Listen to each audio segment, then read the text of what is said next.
E aí, pessoal, boa noite. Nós começando mais uma live. Vou esperar o Pedro entrar. Bora, Pedro, aceita aí, já te convidei.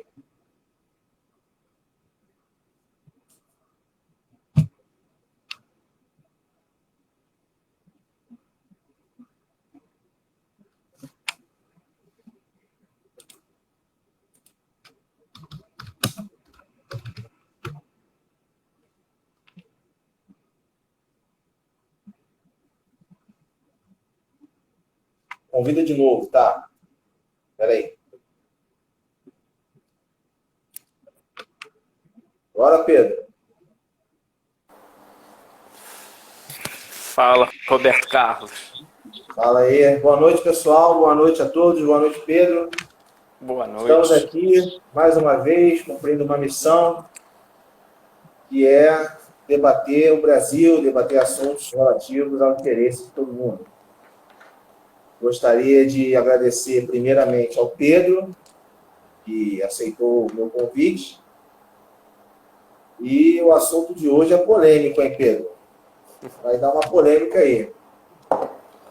Mas a gente está aí para isso, né? Então, a gente vai, sem mais delongas, né, começar. Para começar, eu gostaria de dizer que, como eu estou falando em toda a live, né, às vezes a pessoa é nova, chega e não sabe o que está mais ou menos acontecendo.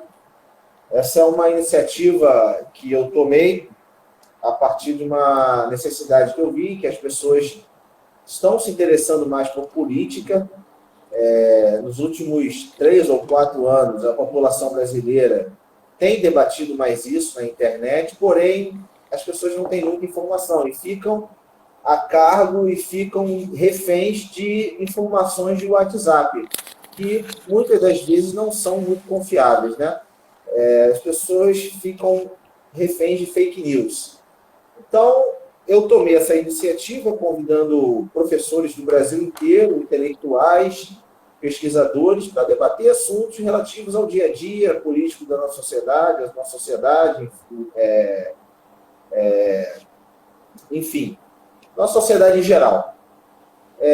Agradeço ao convite ao Pedro ter aceitado. Pedro é um amigo meu de longa data, a gente se conhece desde lá dos anos de 2009, na UERJ. Nós fizemos a graduação juntos, depois a gente, cada um foi para um lado, né? O Pedro foi estudar na PUC, foi fazer seu mestrado, aí eu fui para outro canto, depois ele foi para o Pedro II e tomou o rumo da vida dele, mas nunca deixamos de nos falar, mesmo que seja por WhatsApp. Boa noite, me apresentando, eu sou o César Filho, sou professor de História da Rede Estadual do Mato Grosso.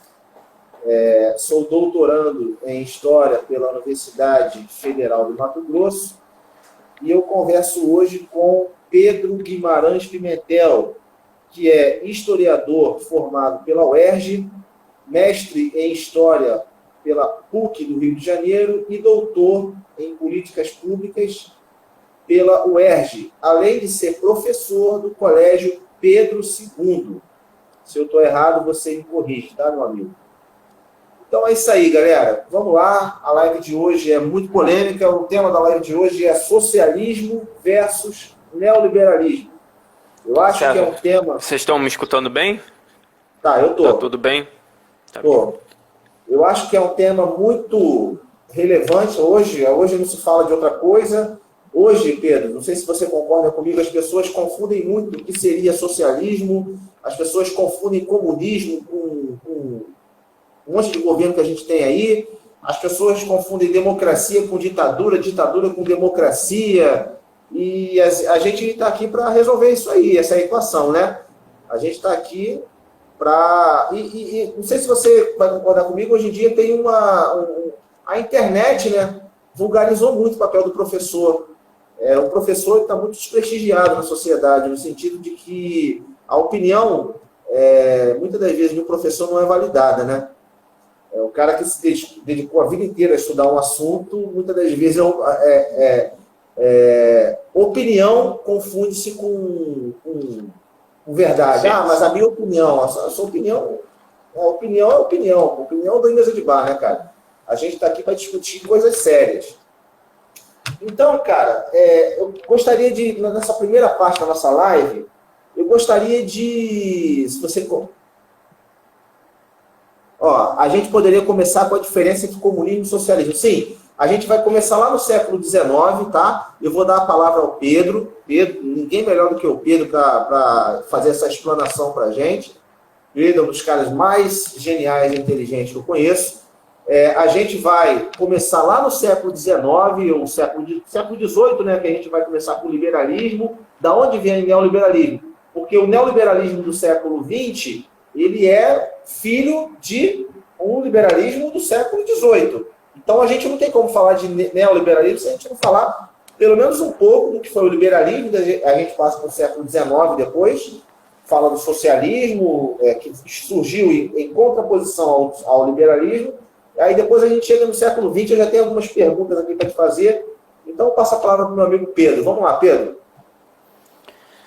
César, obrigado, em primeiro lugar, pelo convite que você me fez. Eu tenho acompanhado a sua iniciativa, né? Primeiro com o nosso querido amigo Jefferson, que está lá no Ceará, que também foi nosso correligionário na UERJ, né?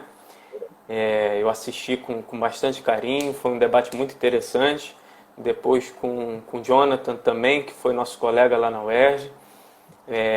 E eu comentei isso outro dia, numa das lives que você fez, que a UERJ produziu os mais combativos, né? E a UERJ tem uma tradição, foi a primeira universidade a ter curso noturno para a classe trabalhadora, né?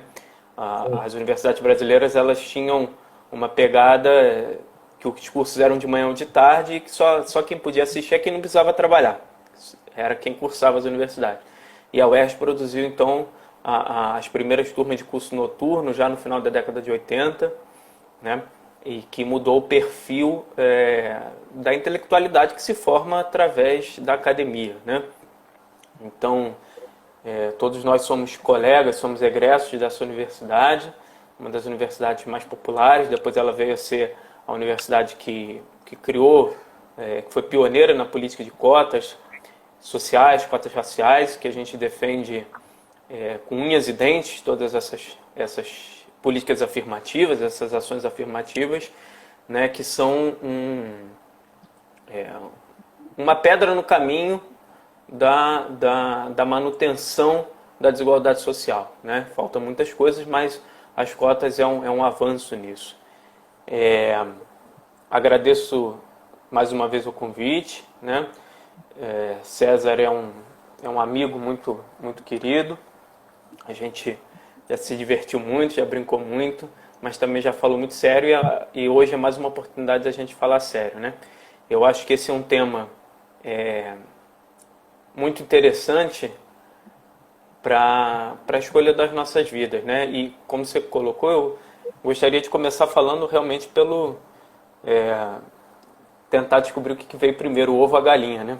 O que vem primeiro, liberalismo ou socialismo, né? Eu acho que a primeira questão da gente pensar é assim,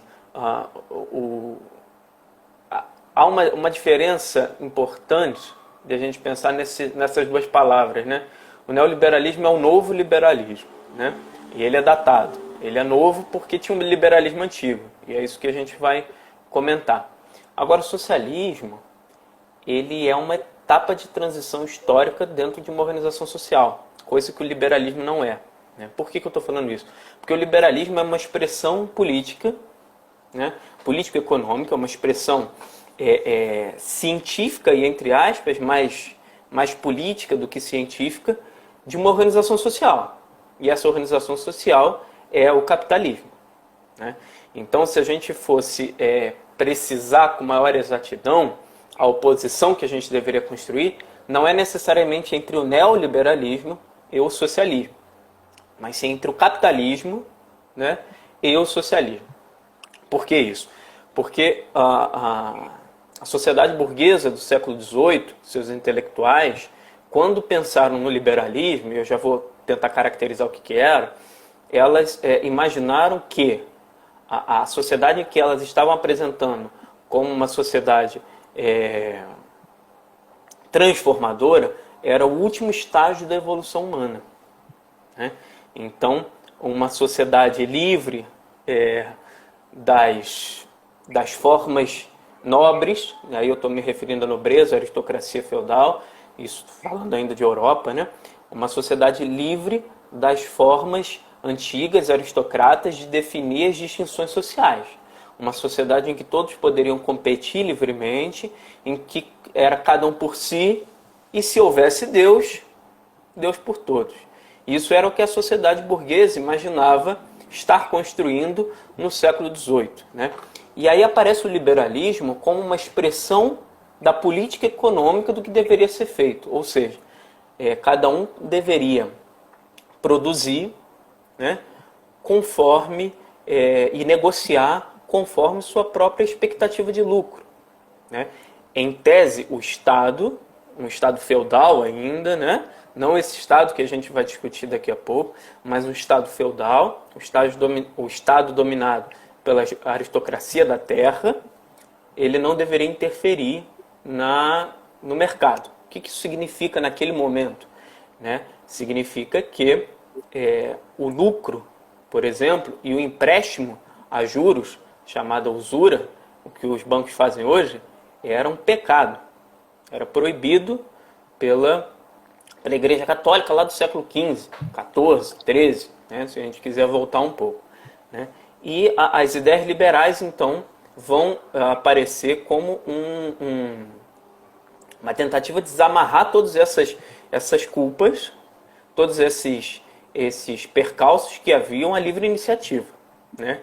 E essa livre iniciativa significava uma luta contra a aristocracia e uma luta contra o campesinato que queria manter a sua propriedade da terra, né?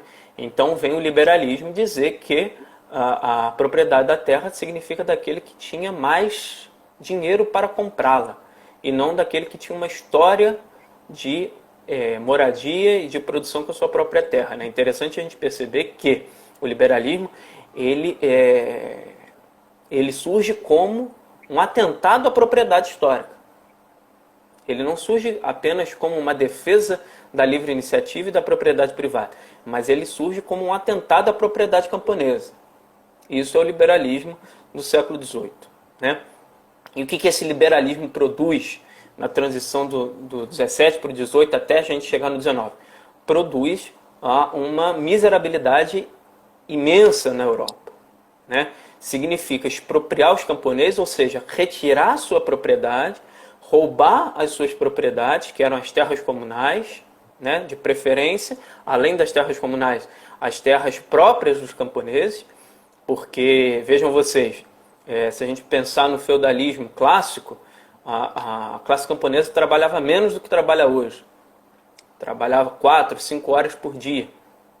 E o resto descansava, fazia festas, cantava suas trovas e suas gestas, né? E essas terras então foram roubadas como terras que deveriam se tornar especializações de produção agrícola para serem comercializadas num mercado que se avolumava, que era o mercado europeu pós-peste negra do século XIV, né? Então o liberalismo surge, né, como um atentado à propriedade feudal, mas também como um atentado à propriedade comunal, né? Quem tivesse acumulado maiores valores monetários teria a possibilidade de comprar. Para isso teve que uma série de legislações serem mudadas à força, né? Deixa eu complementar o que você está falando, Pedro, rapidinho. Tem um livro do um historiador, Eduardo Thompson, você conhece, né? Costumes em Comum, o nome desse livro. Onde ele vai estudar o cercamento dos campos na Inglaterra. Você conhece esse livro? Uhum. Costumes em Comum. Ele faz um estudo muito aprofundado sobre como aconteceu a lei de cercamento dos campos, onde os camponeses eles tinham. A Inglaterra era assim, onde os camponeses eles tinham propriedade, a propriedade rural na Inglaterra era comunal.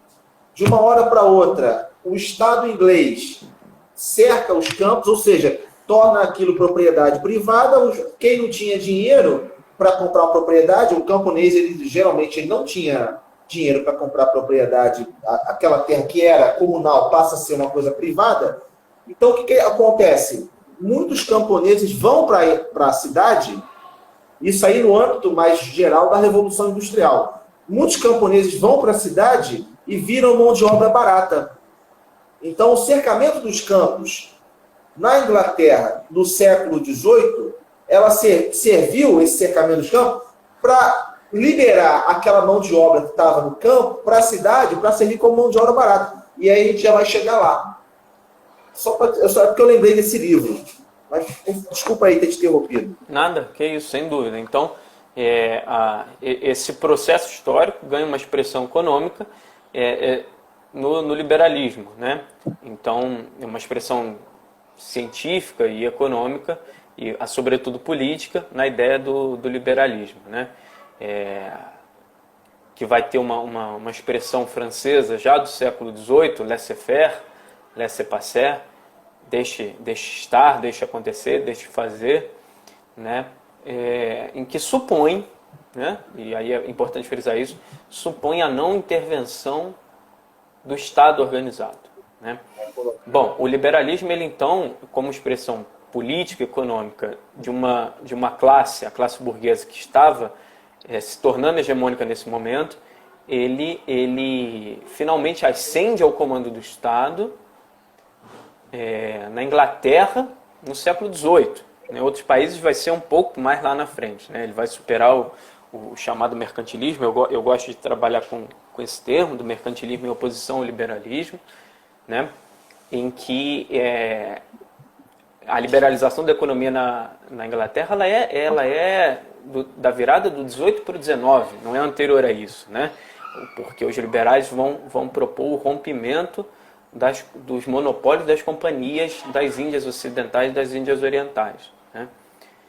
Então, como expressão de política econômica de Estado, isso é recente na história do pensamento liberal, né?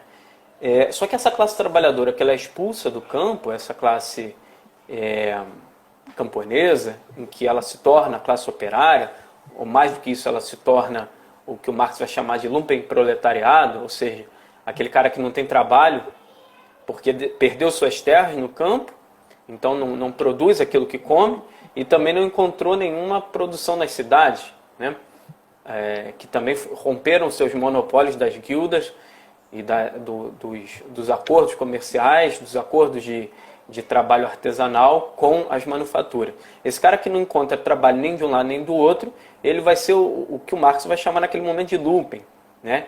Que é o miserável que vive de esmola, que vive de um bico, que a gente chama hoje de informalidade de trabalho. Isso aconteceu durante 3 séculos na Europa, né?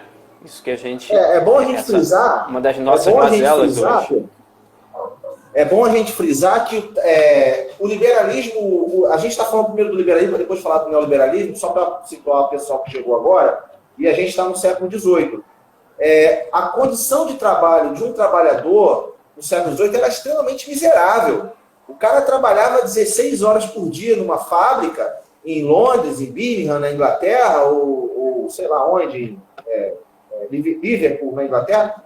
E nas grandes cidades, o cara trabalhava 16 horas por dia, crianças eram incentivadas ao trabalho, não existia sábado, não existia domingo, não existia férias. Então, a condição do trabalhador ela era completamente deplorável.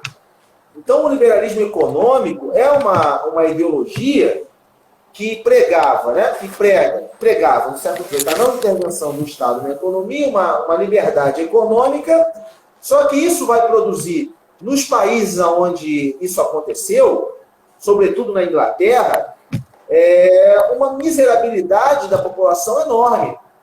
A gente tem que entender que a Inglaterra tinha, como eu acabei de falar, né, o Pedro está explanando aí, como eu tinha falado, a Inglaterra ela tinha liberado, tinha privatizado não é a palavra correta, tinha cercado os campos que antes eram propriedades comunais. O Estado inglês, então, o camponês, o campesinato, o camponês inglês, ele não vai ter condição de comprar uma propriedade no campo, então ele vai para a cidade. chega na cidade ele vira mão de obra barata. Então isso produz miséria. Entendeu? Então, Pedro, você estava falando da Inglaterra no século... aqui é bate-volta. A ideia do Estado não intervir é uma grande falsificação da história liberal, né? Porque a proposta liberal do século XVIII era que o Estado deveria romper os monopólios, mas deveria intervir, tanto que o Estado interveio. O Estado organizou legislação para expulsar os camponeses, para prendê-los, transformar em trabalhadores, para matá-los, né, nas workhouses na Inglaterra, para queimar 70 mil mulheres na Inglaterra no século XVI e adestrar essa população, que era uma população livre, uma população que só teria duas escolhas, ou morrer ou vender sua força de trabalho nas manufaturas, né? Então, esse Estado sempre foi o Estado liberal do século XVIII, XIX, antes mesmo do século XVI, a gente pode trazer isso mais para trás, sempre foi um Estado extremamente intervencionista. A ideia do liberalismo era apenas e exclusivamente quebrar os monopólios que ocorriam na cidade e no campo, né? Romper a propriedade comunal das terras e a propriedade coletiva dos meios de produção que haviam nas cidades, né? Com as guildas e com as corporações de ofício, né? Só que esse Estado sempre foi um Estado forte, um Estado, como Marx diria, que a violência é a parteira da história. E a violência que o Estado promoveu é uma violência de transformação dessas comunidades feudais e da propriedade comunal da terra numa propriedade individual daquele que tinha mais dinheiro. E esse dinheiro acumulado acerca da exploração, da violência, da opressão, da humilhação e da morte de milhares de trabalhadores, principalmente das mulheres, né?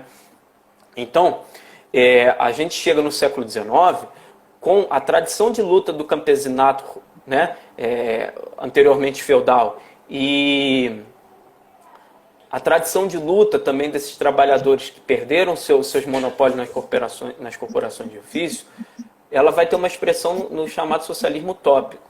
Por que isso? Porque a classe trabalhadora ela não ficou parada entre o século XV e o século XIX. Muito pelo contrário, né? A classe trabalhadora ela manteve sua luta ativa, ela foi se transformando, mas ela manteve a sua ideologia na ideia de que era melhor compartilhar a riqueza do que apropriar-se individualmente dessa riqueza, né? Então, aquilo que alguns personagens vão, como Owen, como os fisiocratas, e depois de fisiocratas, aquilo que o Marx vai chamar de socialismo utópico, ele é, na verdade, uma reorganização de todo esse acúmulo de luta da classe trabalhadora, né, camponesa e citadina, de que compreendia, nunca deixou de compreender, que a propriedade coletiva dos meios de produção, da terra e das máquinas, era aquilo que melhor dividia a riqueza produzida, né? É interessante colocar isso, porque parece que o socialismo utópico, o socialismo científico, ele surge como uma aberração, uma abstração diante de uma sociedade que se tornou progressista. Isso é uma grande mentira, né? A luta social ela não esteve em suspenso, em quarentena, durante esses 4 séculos, entre o XV e o XIX. Pelo contrário, ela acumulava suas forças, ela era vitoriosa e derrotada em alguns momentos. É só a gente verificar com a participação popular. Isso, a gente está falando só de Inglaterra, né? A gente pode falar de Alemanha, de França, né? Da Espanha, de Portugal. Só a gente observar, por exemplo, na Inglaterra, qual foi a participação dos camponeses e dos trabalhadores urbanos na Revolução Inglesa e como que essa participação foi alijada para que se consolidasse uma perspectiva de que o lucro estivesse acima da propriedade coletiva das terras. Então, o socialismo do final do século XVIII e início do século XIX é um socialismo que o Marx caracterizou como utópico, mas não era um socialismo, e aí esse utópico para o Marx era, na verdade, um termo, digamos, pejorativo, porque ele faltava a compreensão do que tinha se tornado a sociedade burguesa. Porque o que é esse socialismo... Só para explicar para o pessoal, Pedro, só rapidinho. Galera, no século XVIII, É que o Pedro está falando e a gente tem que, às vezes, explicar para o pessoal um tópico. O Pedro está falando o seguinte, chega o século XVIII, existe o socialismo utópico, que da palavra utopia, e o socialismo científico. O Marx, Karl Marx, filósofo alemão, que a gente vai chegar daqui a pouco, Pedro vai falar sobre ele, o Karl Marx era um filósofo, a expressão máxima do que a gente conhece como socialismo científico. E nomes como Robert Owen eram a expressão do socialismo utópico. O Marx chama o socialismo utópico de utópico. É ele que cunhou esse termo, socialismo utópico, porque o Marx fazia várias críticas ao socialismo utópico. O Pedro agora vai falar um pouco sobre o socialismo utópico, para depois a gente falar sobre o socialismo científico, o que significa socialismo científico. Tá? Só para o pessoal não se perder. Na verdade, se não me engano, quem criou a expressão socialismo utópico não foi nem o Marx, foi o Engels, né? Seu companheiro de luta e de escrita. Qual era a ideia do socialismo que foi caracterizado pelo Marx e pelo Engels como um tópico? Era um socialismo que não previa a transformação que havia ocorrido na sociedade burguesa. Era um socialismo que previa a possibilidade de um retorno às condições de produção comunal, sem observar que isso deveria partir de uma revolução social, né? Então, os cartistas na Inglaterra, no século XVIII, por exemplo, eles vão quebrar as máquinas, vão responsabilizar as máquinas, né, pela miséria. E o Marx não incorre nisso, né, por exemplo. E o Owen e alguns outros industriais, o Owen era um industrial inglês do século XIX, eles vão pensar na possibilidade de cooperativização dentro das indústrias, sem alterar a totalidade do Estado, né? O que vai resultar nisso? Vai resultar na quebra de algumas indústrias, né? Por quê? Porque a falta do capital de giro, né, para essas indústrias, né, e a divisão igualitária de todos os lucros que o Owen promove, ela faz com que essa empresa, essa indústria, que era uma indústria de tecidos, ela não tenha condições, então, de fazer o reinvestimento produtivo. Então, essas empresas quebram. Aí é que o Marx vai dizer que isso era pejorativamente, ou seja, que era algo negativo como utopia. Olha, vocês estão... é muito bonito o que vocês estão pensando, mas isso requer uma ciência. Isso requer uma compreensão da totalidade da sociedade burguesa. Não adianta uma única empresa cooperativar seus lucros, cooperativar suas produções, se a gente não alterar o Estado. Se a gente não alterar a forma com que o Estado acumula e distribui essas riquezas, né? Então, o Marx vai organizar a ciência da classe trabalhadora, né? E aí ele vai atribuir a si o termo científico, aquilo que ele também defendia como socialismo. Então, só para dar uma parte aqui, então é o seguinte, o Owen era um dono de fábrica, ele, sentindo a tremenda necessidade, vendo a desigualdade social inglesa, ele resolve promover uma igualdade dentro da fábrica dele, só que ele vai à falência. Então, o Marx, agora a gente vai entrar em Marx, então esse é o socialismo utópico, né, Pedro? O utópico é a utopia.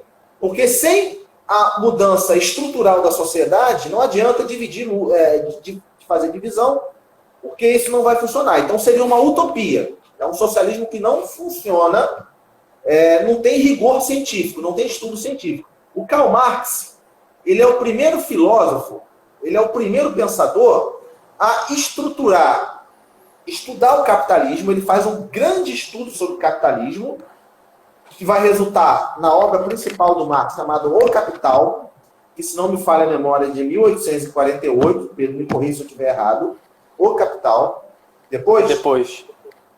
Então, 73, se não me engano. 73. 48 é o Manifesto Comunista. Isso, Manifesto Comunista de 48. Eu confundi aqui. Mas ele vai escrever o Capital, aonde ele vai fazer um grande estudo da sociedade inglesa. O Marx, ele estuda a sociedade inglesa, ele vai estudar o capitalismo inglês. Por que o capitalismo inglês? Porque o capitalismo inglês, além de ser a Inglaterra a grande potência econômica daquele momento, as desigualdades sociais na Inglaterra eram muito latentes. Enquanto a burguesia inglesa vivia nos seus palácios, vivia nas suas mansões, comia tudo do bom e do melhor, a população inglesa vivia na mais alta miséria. A Inglaterra do século XVIII, Pedro, não é XIX, não é essa Inglaterra de hoje em dia que você vai lá em Londres, tudo bonito, você chega em Liverpool, é tudo maravilhoso. As pessoas passavam fome nas ruas, uma massa de desempregados, porque o desemprego, a maior mentira que o capitalismo conta é que vai acabar com o desemprego. Nenhum sistema capitalista é capaz de acabar com o desemprego, porque o desemprego é fundamental para a manutenção do sistema capitalista, porque o nosso salário só é baixo porque tem outro cara lá fora querendo o nosso salário. Se todo mundo tiver emprego, como é que fica? Então, o que a gente chama na sociologia de exército de reserva. Então, existia um grande exército de reserva fora das fábricas que fazia com que o salário fosse baixo. Pô. Então, você tinha o salário, era um salário extremamente miserável. Então, as mulheres tinham que trabalhar, crianças tinham que trabalhar, homens tinham que trabalhar, adolescentes, velhos. E, às vezes, uma família de 3, 4 filhos, os filhos todos trabalhavam na fábrica para ter um dinheiro só para se sustentar. Então, o Marx, quando ele estuda o socialismo, ele propõe uma sociedade nova, ele propõe estudando o caso inglês. Certo, Pedro? Certo, meu camarada. Tem uma pergunta aqui do Kleber, que eu gostaria de comentar muito rapidamente.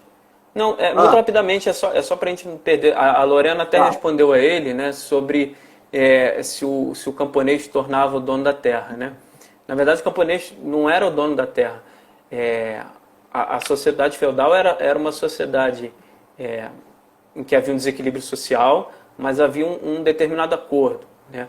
O senhor feudal ele tinha, em volta do seu castelo, né, ou da sua morada, um manso, que é o manso senhorial, em que os camponeses tinham que trabalhar para ele, mas os camponeses tinham as suas terras e, além disso, ainda haviam as terras comunais. Né?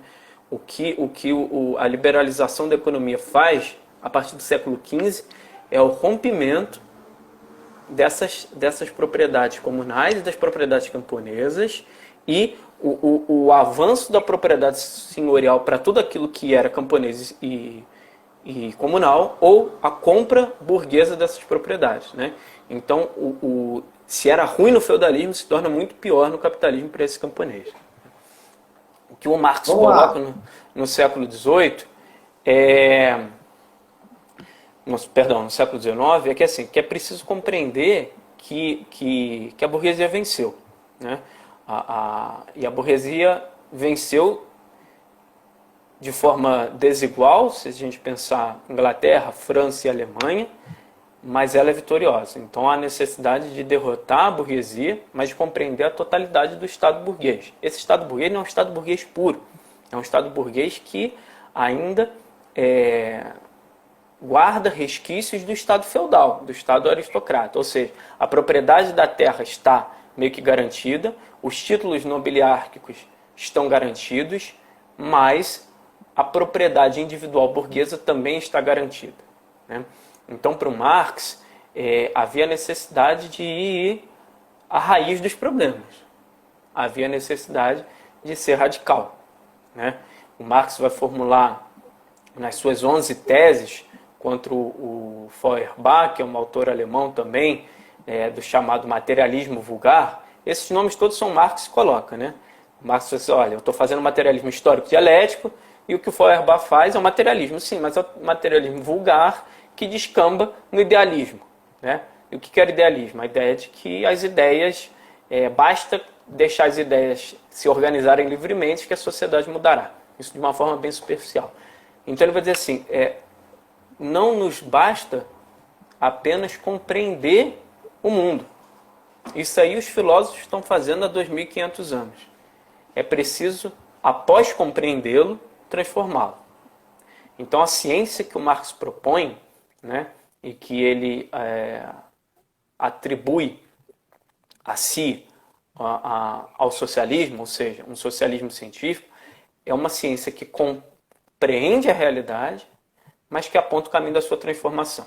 O que o Marx afirma? Olha, essa classe que surge da expropriação, essa classe que só detém a sua força de trabalho e precisa aceitar o assalariamento nas empresas urbanas e também no campo, é a classe que detém a potência revolucionária. Se de alguma forma a burguesia se tornou revolucionária nesse longo processo de transição do feudalismo ao capitalismo, nesses 3 séculos, ela, a partir do século XVIII e finalmente no XIX, ela se tornou conservadora, né? Todo aquele teor revolucionário que ela tinha, aquele fogo de transformar aquela sociedade, acabou a partir do momento que ela se torna a classe dominante.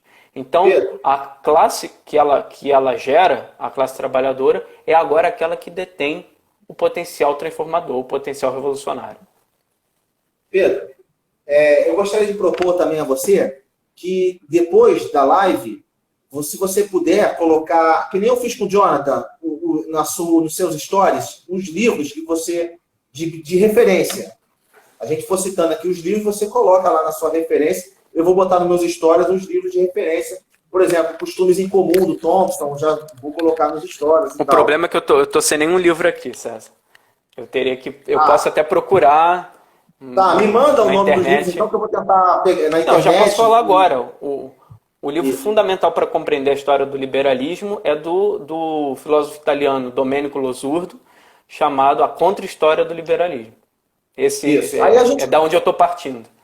Tu pega a imagem na internet e já coloca nos seus stories, entendeu? Para a galera se referenciar. Eu só queria fazer uma parte que é o seguinte. Um historiador muito conhecido por todos nós, porque é um dos grandes historiadores da humanidade, é o Érico Hobsbawm, né? Érico Hobsbawm, ele escreveu um livro chamado Era das Revoluções, e ele vai dizer mais ou menos isso, Pedro. A classe burguesa, na Revolução Francesa, era uma classe revolucionária. A classe conservadora era a nobreza. Era a nobreza. A Revolução Burguesa, a Revolução Francesa foi responsável por derrotar a nobreza na França. Então, a burguesia era revolucionária e a nobreza era conservadora. A partir do momento que a Revolução Francesa e a burguesia tomam o poder da classe nobre, da nobreza, na França, essa burguesia vai se tornar uma classe conservadora. Ela vai conservar o poder e ela, durante o século XIX inteirinho, vai ser uma classe que vai tentar fazer a manutenção do seu poder. Então vai se tornar uma classe conservadora. É o que você está falando. Na verdade, César... Fala, perdão. Então, é mais ou menos o que você está falando, entendeu? Na verdade, a gente poderia trazer... Isso brilhantemente. Na verdade, a gente poderia trazer essa história um pouquinho mais para trás, né? A burguesia ela se torna conservadora antes mesmo do século XIX. Se a gente pensar, por exemplo, na rebelião de Münster, em 1517, na Alemanha, a burguesia ali já é contra-revolucionária, né? Eu tenho os camponeses armados lutando pela propriedade comunal, pela preservação da propriedade comunal, e ali a burguesia se alia à aristocracia sob o comando do Martinho Lutero, para esmagar os camponeses na Alemanha no século XVI. Né? Essas rebeliões elas se acumulam até 1500 e cacetada. Então a burguesia demonstra seu caráter contra-revolucionário muito antes da Revolução Francesa. Né? Por isso que há algumas críticas que eu acho até justas, com certo cuidado, a ideia de que a burguesia é revolucionária. A burguesia ela é revolucionária até a segunda página. Assim que ela conquista um espaço no Estado, sim, no antigo Estado feudal, ela se torna imediatamente contra-revolucionária. Por que isso? O Marx tem texto fabuloso, que é a luta de classe na França, em que ele analisa As Rebeliões de 1848, em que ele mostra que assim, a burguesia ela é minoritária. Ela só pode empreender sua luta contra a aristocracia feudal se ela mobiliza a população. Se ela mobiliza as massas. Aí. Responde o Jefferson. O Jefferson perguntou assim, como a burguesia se tornou dominante e tomou o poder? Na forca, na fogueira e na bala. Foi assim que a burguesia se tornou dominante. Bom, retornar um pouquinho. É um processo histórico de quase 500 anos. Isso. Né? Na Inglaterra, ele se antecede. Né? Se antecede no século XVII. Vou dar o exemplo inglês, que é o mais simples possível. A burguesia ela começa a acumular recursos com o comércio, com a retomada do comércio mediterrâneo pós-peste negra. Né? Então a burguesia começa literalmente a formar um exército próprio, a mobilizar em armas os camponeses contra a aristocracia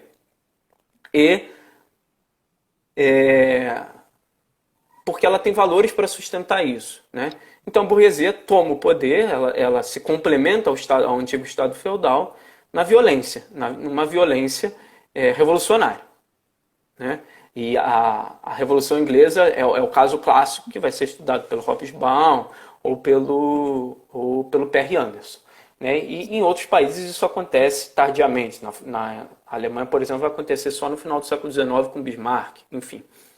Mas o caso clássico inglês é esse, né? Um acúmulo de valores que possibilita a mobilização de um exército. Não há revolução social sem monopólio do uso da força, sem mobilização da força e da violência. Não há nenhuma revolução social na história sem que fosse violenta.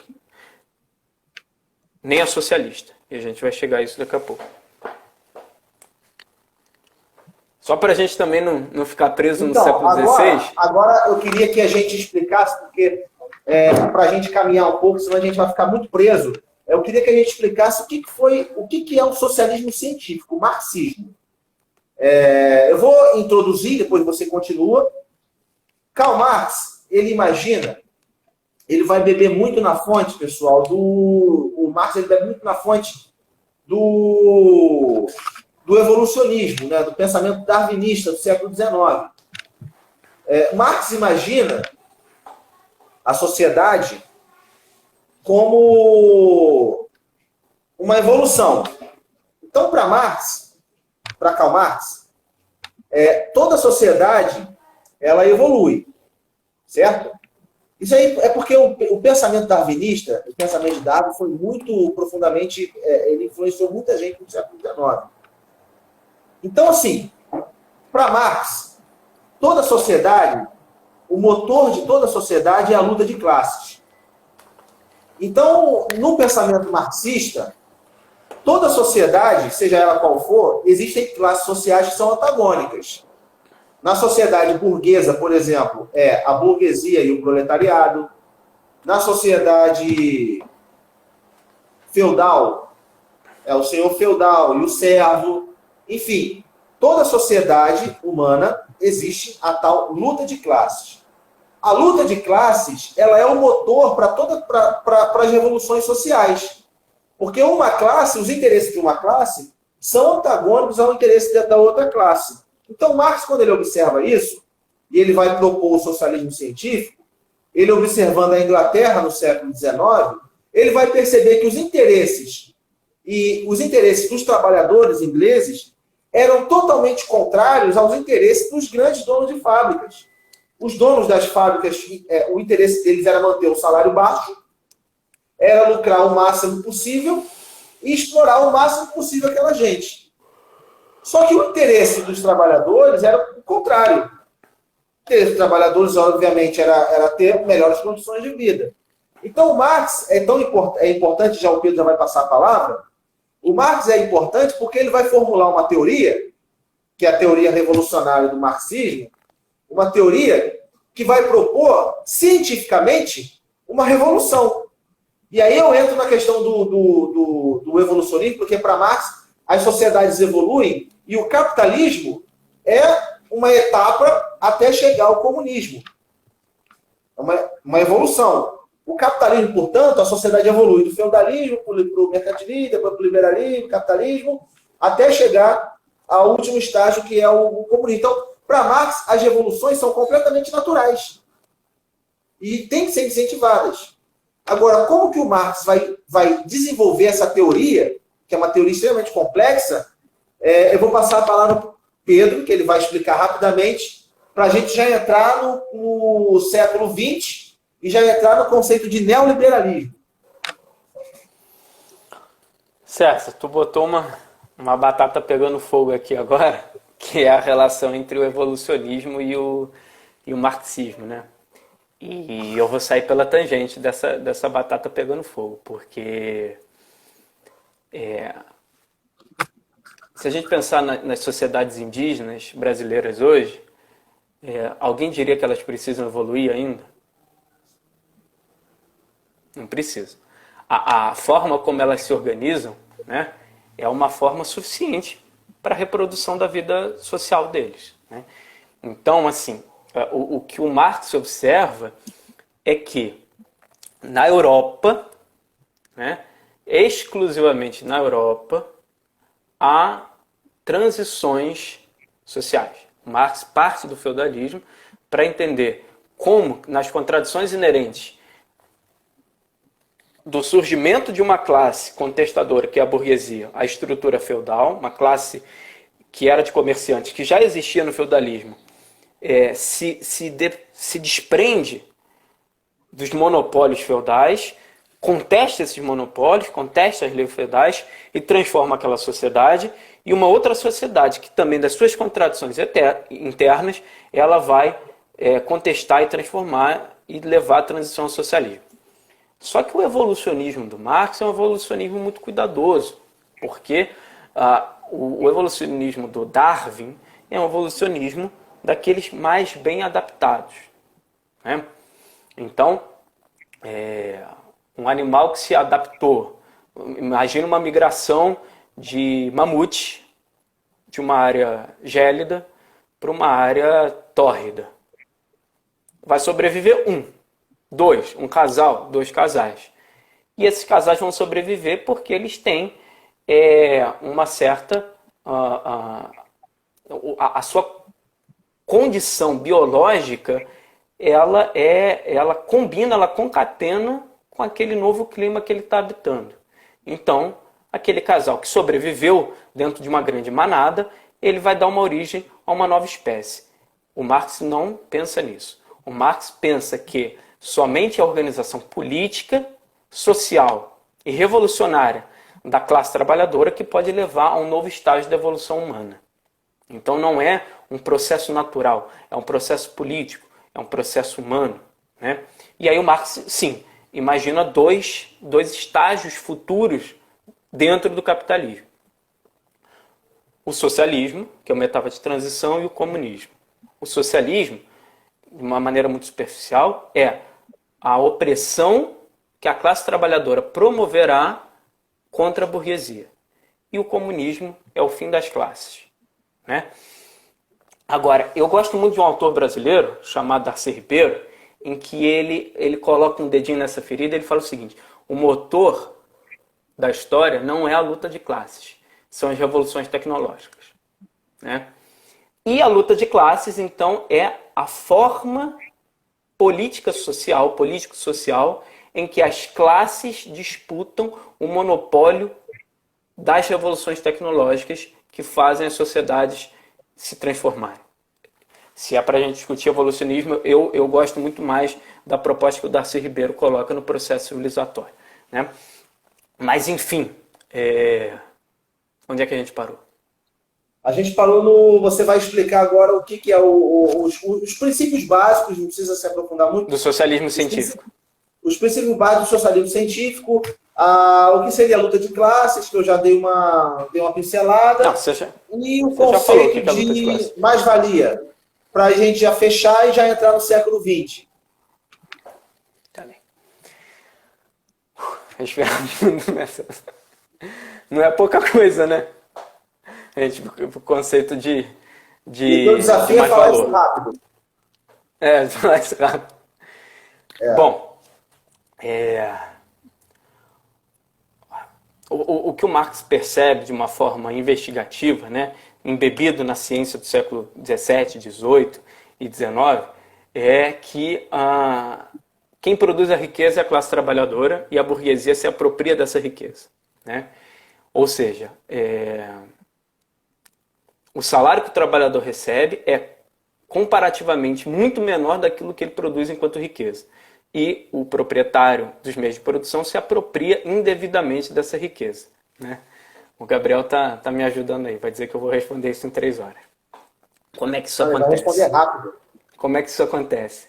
Se eu sou um operário de uma fábrica de cadeira e produzo 20 cadeiras por dia, e cada cadeira dessa custa, sei lá, R$ 120, então num dia eu produzi R$ 2.400, num dia, né? Em 20 dias de trabalho, contando aí os finais de semana e os feriados, que graças a Deus ainda temos, a gente tem 48 mil reais. Então esse é o valor produzido pelo trabalhador dessa fábrica de cadeira. Qual é o salário que ele recebe? Se for um salário mínimo, R$ 1.040. Então a diferença entre aquilo que ele produziu e aquilo que ele recebeu é o mais-valor, né? Aí a gente vai descontar o revestimento produtivo, o custo da produção, etc, etc. Mas, grosso modo, a gente tem, digamos, que o trabalhador recebe 50, 60 vezes menos do que ele produziu. O socialismo utópico, de alguma maneira, ele já tinha percebido isso, né? Agora, o Marx vai fazer conta sobre isso. E vai mostrar como é que essa riqueza se acumula. E o interessante do Marx, na questão do mais-valor, não o problema, não é um problema moral. É um problema histórico. Eu estou produzindo. O resultado da minha produção tem que ser meu, né? Não eu receber um valor, uns 50 daquilo que eu produzi, né? Então o Marx vai dizer o seguinte: olha, a partir da constatação da exploração, através do mais-valor, para a gente não entrar no mais-valor relativo, a classe trabalhadora, ela então tem que se apropriar daquilo que ela se produz. E então ela tem que se apropriar dos meios de produção e ela tem que compartilhar a riqueza que ela produz. Para que ela se aproprie do meio de produção e que ela compartilhe a riqueza que ela produz no campo e na cidade, ela precisa de uma revolução social. Ela precisa reverter e inverter toda a dominação de classe.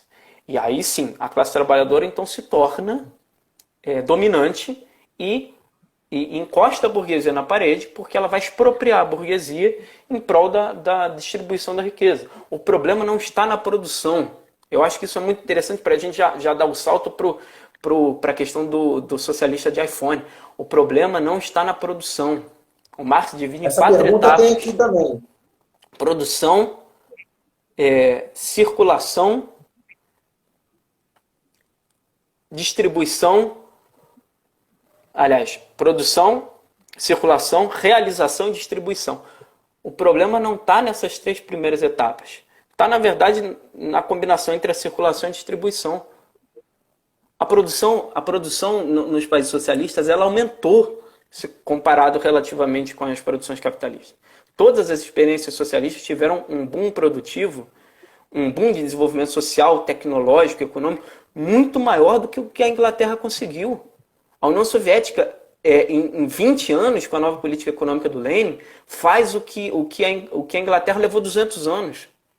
A União Soviética, no começo da Revolução, era um país praticamente semi-feudal. Eu estou lendo a biografia do Stalin, eu posso te afirmar isso. Era um país semi-feudal. Os pais do Stalin eram servos, de uma certa forma. A União Soviética, em 1945, conseguiu derrotar simplesmente o maior império militar da história, que foi o nazismo. E praticamente sozinho. O Hitler dispensa 75% das suas forças para a frente leste. Então, olha o boom, olha o salto produtivo que a União Soviética tem E quando termina a Segunda Guerra Mundial, a União Soviética simplesmente é a segunda maior potência do mundo. E, inclusive, ela sai de um sistema que era semi-feudal para lançar um homem no espaço. E num prazo aí de 40 anos. A abolição da servidão feudal na Rússia é em 1861. Em 1950, a União Soviética estava colocando um homem no espaço. Um cachorro, depois um homem no espaço. Eu nunca vi isso na história da humanidade. Isso não é sem precedente. A gente chega, então, ao século XX. Vamos chegar ao século XX. Vamos ao século XX. Vai lá, manda ver. Então, assim, a gente chega no século XX. Agora, eu acho que é interessante a gente falar... César, oi. A gente está chegando a 1 hora de live já. Tem que só chamar a atenção do pessoal que a gente vai continuar. Para me avisar, eu vou encerrar. E aí a galera, vou pedir já para vocês voltarem, porque tem muita coisa para ser falada. E tem as perguntas aqui que estão anotadas, que o pessoal fez no meu Instagram, que estão anotadas aqui. Eu vou te fazer também. Na próxima live a gente vai falar sobre neoliberalismo. Mas enquanto ele não acaba, eu queria que a gente, já falando sobre socialismo, que seria o socialismo, tem 30 segundos. Então, assim, eu vou esperar. Eu vou pedir para o pessoal entrar na próxima live, que a gente tem muita coisa. A gente vai falar do resultado prático do pensamento marxista para o século XX. E, lógico, que não vai dar para analisar tudo, tá, Pedro? Vamos falar da União Soviética e vamos falar, se você quiser, de Cuba ou da Venezuela, sei lá. Mas vamos falar... A gente fala o que você